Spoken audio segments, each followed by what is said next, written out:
पहला पाठ विधि विवरण अध्याय 30 पद संख्या 15 से 20। आज मैं तुम लोगों के सामने जीवन और मृत्यु, भलाई और बुराई दोनों रख रहा हूँ।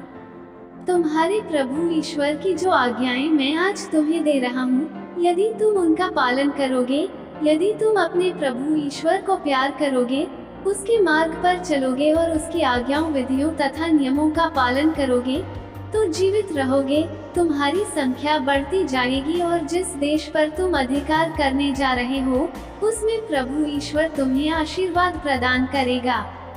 परंतु यदि तुम्हारा मन भटक जाएगा, यदि तुम नहीं सुनोगे और अन्य देवताओं की आराधना तथा सेवा के प्रलोभन में पड़ जाओगे, तो मैं आज तुम लोगों से कह देता हूँ कि तुम अवश्य ही नष्ट हो जाओगे और यरदन नदी पार कर जिस देश पर अधिकार करने जा रहे हो, वहाँ तुम बहुत समय तक नहीं रहने पाओगे। मैं आज तुम लोगों के विरुद्ध स्वर्ग और पृथ्वी को साक्षी बनाता हूँ। मैं तुम्हारे सामने जीवन और मृत्यु, भलाई और बुराई रख रहा हूँ। तुम लोग जीवन को चुन लो, जिससे तुम और तुम्हारे वंशज जीवित रह सकें। अपने प्रभु ईश्वर को प्यार करो, उसकी बात मानो और उसकी सेवा करते रहो। इसी में तुम्हारा जीवन है और ऐसा करने से तुम बहुत समय तक उस देश में रह पाओगे, जिसे प्रभु ने शपथ खाकर तुम्हारे पूर्वजों इब्राहिम, इसहाक और याकूब को देने की प्रतिज्ञा की है।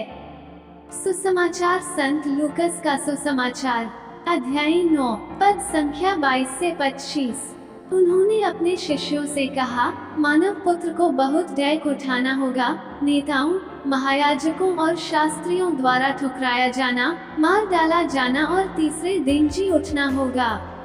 इसके बाद ईसा ने सबों से कहा, जो मेरा अनुसरण करना चाहता है, वह आत्मत्याग करे और प्रतिदिन अपना क्रूस उठाकर मेरे पीछे हो ले।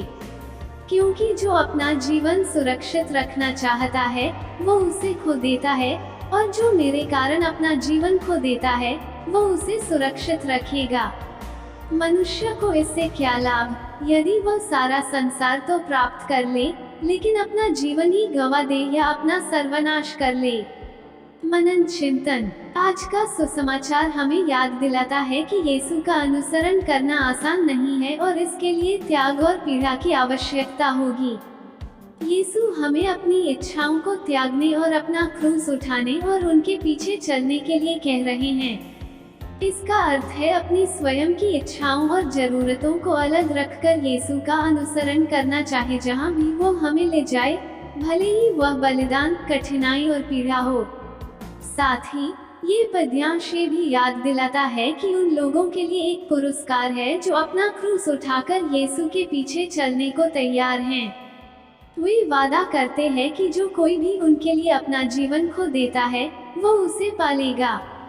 यह एक अनुस्मारक है कि अंत में यीशु का अनुसरण करने का प्रतिफल उस किसी भी चीज से कहीं अधिक बड़ा है जिसकी हम कभी कल्पना कर सकते हैं। पुरस्कार और उद्धार के वादे के साथ बलिदान और पीड़ा के विचार को स्वीकारना चुनौतीपूर्ण हो सकता है, लेकिन ये पाठ हमें याद दिलाता है कि यीशु के सच्चे अनुसरण के लिए स्वयं को यीशु के प्रति पूर्ण समर्पण की आवश्यकता है और इसका अंतिम पुरस्कार यीशु में अनंत जीवन है। आमीन।